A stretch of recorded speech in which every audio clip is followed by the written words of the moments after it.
Hi guys, welcome back to my channel. Thought I'd sit down with you and discuss my birth story as I haven't already, and it'd be nice to have that documented so I'll always remember it. I didn't have the best pregnancy. I was quite sick with my pregnancy.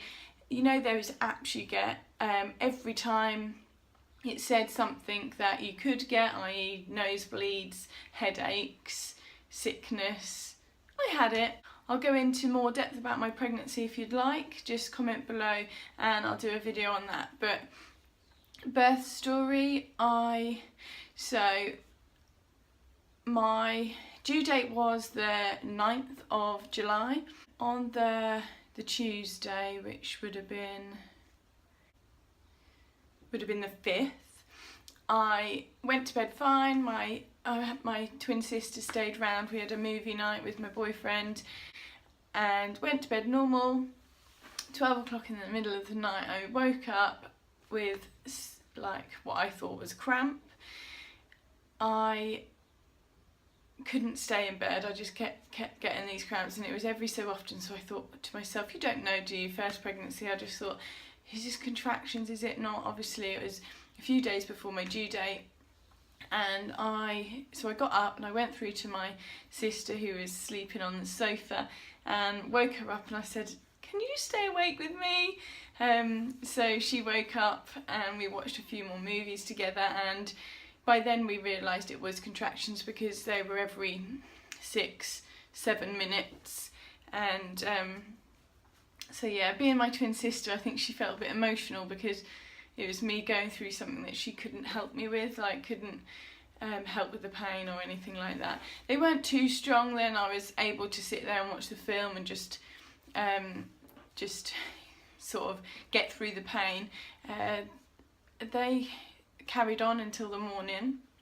When Tommy woke up in the morning, I was having contractions about 5 minutes apart. So because they weren't too strong, Tommy went off to work.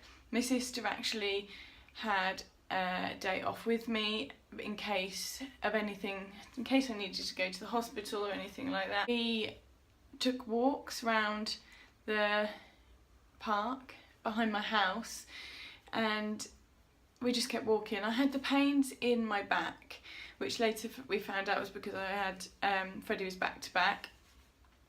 But because of the pains in my back and quite low, I felt it really uncomfortable to sit down. So as I say, we kept walking around the park. I think we'd done about 7k in the end.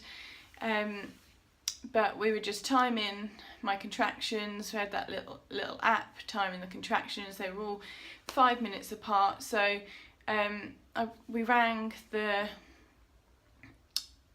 delivery suite and just asked them, said, contractions are 5 minutes apart, still bearable. Do we just, obviously because you get told as soon as 5 minutes apart, go in.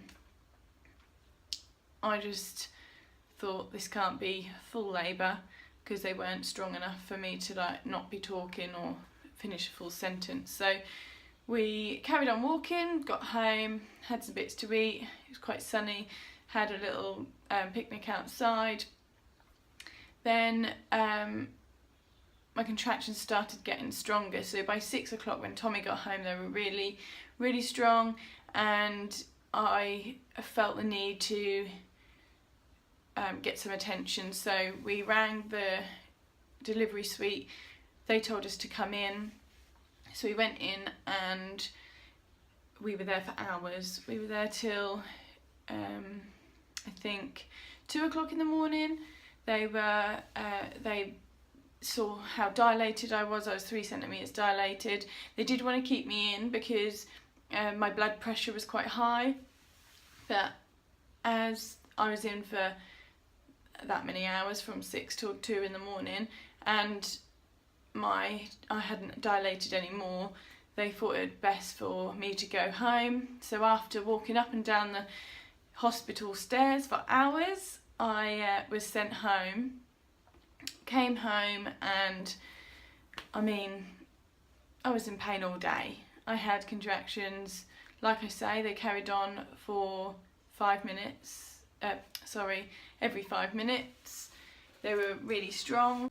Tommy was off with me on the Wednesday after being at the hospital, but obviously we were up there till, obviously scratched myself there. We were at the hospital till like 2:30 in the morning, so when we got home, Tommy decided to call in work and say, look, Lauren's 3 centimetres dilated, don't think I'll be in work tomorrow, and he was off with me. It was not a very nice day. I was in a lot of pain, and by 4 o'clock in the afternoon I was at the hospital again because I found it quite unbearable and didn't really know what to do with myself. So when we were at the hospital, I sat there because I'd been awake for nearly 3 days by that time.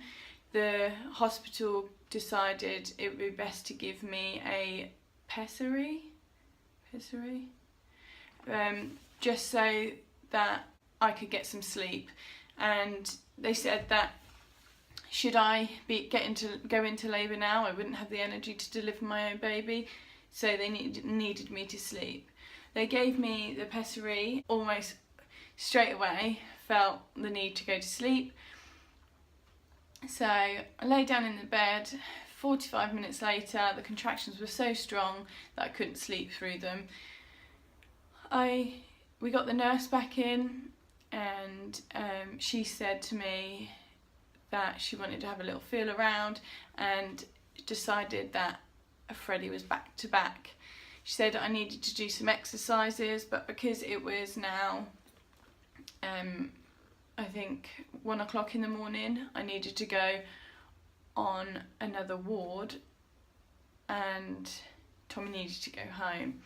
Now, anyone that knows me knows I hate hospitals, and the fear of pregnancy wasn't there for me, the fear of delivering a baby wasn't, it was the fear of staying over in the hospital by myself. So I decided that I was going to go home instead of stay on the ward. They didn't measure my dilation at this point, they just said go home, get in the bath, do these exercises and see where we go from then. Soon as your contractions are even stronger, make your way into the hospital. So this was 1:30, I think, 2 o'clock in the morning again. We came home, I got straight in the bath, started doing these exercises, Tommy went to bed, and I was up all night again. When I was in the bath doing these exercises, I was in a lot of pain. I think I could feel Freddie turning. I think they were really working.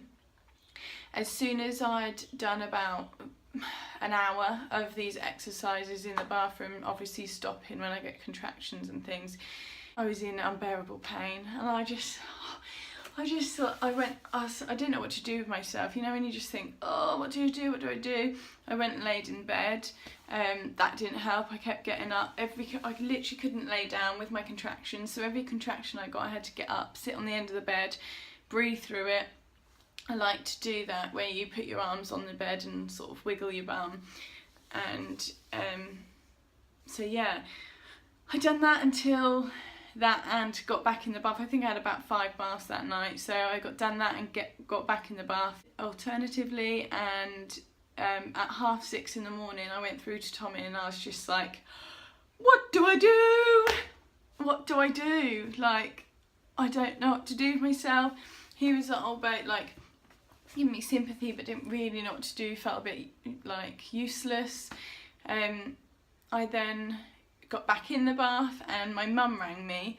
She was with my twin sister, and as soon as my twin sister, well, my mum and my twin sister heard my contractions on the end of the phone, burst into tears, and my mum said, you need to get to the hospital. And the hospital had made me feel so stupid for going up there already that I didn't want to go back.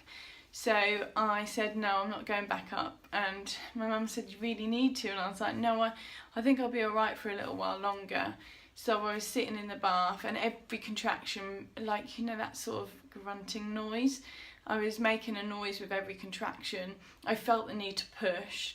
My older sister then rang me up because my mum knew that she's a bit more persuasive, and she said, you need to go to the hospital. And I was, she again was crying at the noise of my contractions, well, not the noise, but she could tell that I needed to get to the hospital. And so she said, right, I see it, I'm coming round, so I'm coming to get you. So she was at mine within 15 minutes, so it was about 6:45, 7 o'clock by this point. She came round, got me out of the bath, and I said, TMI. And, I just don't know, I was panicking so much that I wasn't in labour, and I was going to be one of them people that was like dramatic and go up the hospital and they say, you're still 3 centimetres dilated, go home again. So I said to her, look, I'm just gonna, I think it just feels like I need to go to the toilet. So I sat on the toilet and went, no, there's a head coming. So I was literally pushing at this point. It's weird to think of, isn't it? Yeah, I was literally pushing on the toilet. I got some leggings on, got a t-shirt on. I said to Tommy, look, we're going to the hospital. He, I think, thought I was being a drama queen, or that we were going to get at the hospital again and be sent home. So he was like, I'm going to have a shower. So my sister took me to the hospital. As soon as we got in the car park of the hospital, my waters broke all over my sister's car. Thank God she's got leather seats. So I had these leggings on. I was walking into the hospital with waters all down, like gooey waters all down my legs, and I got into the hospital. They said to me, oh, you're that young girl from last night. Go take a seat in the waiting room and we'll be with you as soon as we can. Got into the waiting room. Most embarrassing time of my life.